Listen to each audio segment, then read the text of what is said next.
नमस्कार। आइए आज राग यमन से 20 महत्वपूर्ण प्रश्न को लेकर हम आए हैं।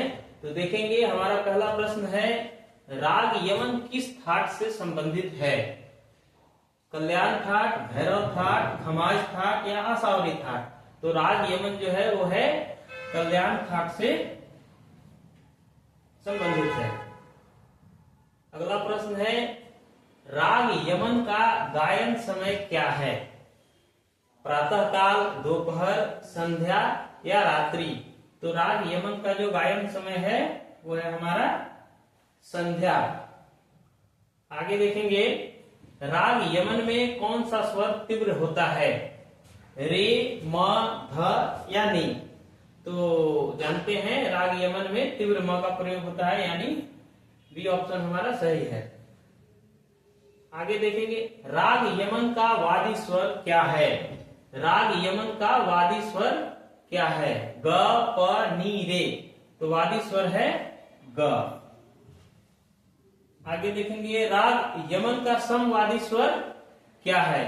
नी, रे, ध, प।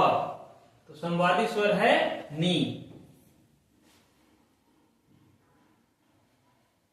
अगला प्रश्न है हमारा, राग यमन आरोह में कितने स्वर होते हैं? राग यमन के आरोह में कितने स्वर होते हैं? 5, 6, 7, 8।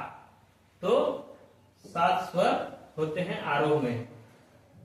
अगला प्रश्न है हमारा, राग यमन अवरोह में कौन सा स्वर वर्जित है? राग यमन में उसका जो अवरोह होता है उसमें कौन सा स्वर वर्जित होता है? रे, ग, ध या कोई नहीं? तो राग यमन में 7 स्वर लगते हैं, कोई भी स्वर वर्जित नहीं है। डी ऑप्शन हमारा सही है। अगला है, राग यमन किस प्रकार का राग है, यानी इसकी जाति क्या है? औडव, साड़व, संपूर्ण या मिश्र? तो 7 स्वर लगते हैं, यानी हमारा संपूर्ण सही है। राग यमन में निषाद कैसा होता है? निषाद यानी नी कौन सा स्वर लगता है? तो कोमल, तीव्र, शुद्ध या वर्जित? तो नी हमारा शुद्ध लगता है राग यमन में। आगे देखेंगे, राग यमन किस रस को प्रकट करता है? राग यमन किस रस को प्रकट करता है? वीर रस, श्रृंगार रस, भक्ति रस या करुण रस? तो हमारा सही आंसर है, ये सही आंसर है सी, भक्ति रस। ये सही आंसर है भक्ति रस। आगे देखेंगे, राग यमन में पंचम स्वर का प्रयोग कैसा है? वर्जित, कम, प्रधान या नहीं होता है?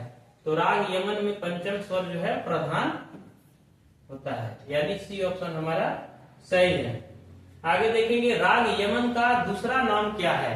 राग यमन को और किस नाम से जानते हैं? कल्याण, यमन कल्याण, कुड़िया या केदार? सही आंसर है हमारा यमन कल्याण।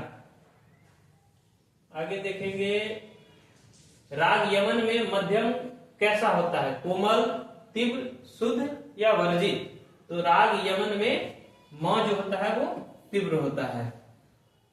अगला प्रश्न है हमारा, राग यमन में कौन सा स्वर न्यास स्वर होता है? ग, नी, सा या प? तो सा हमारा न्यास स्वर होता है।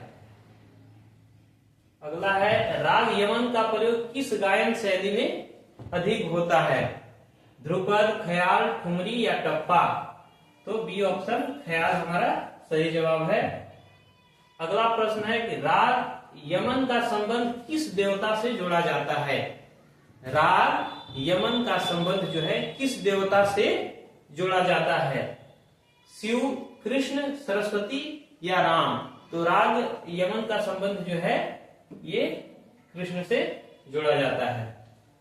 अगला प्रश्न है हमारा कि राग यमन का मूड कैसा होता है? राग यमन का मूड कैसा होता है? गंभीर, चंचल, शांत या उग्र? तो राग यमन का मूड शांत होता है। अगला प्रश्न है कि राग यमन में आरोह की शुरुआत किस स्वर से होती है? आरोह की शुरुआत किस स्वर से होती है? आरोह अवरोह आप जानते होंगे। तो आरोह की शुरुआत नी, रे, ग या सा?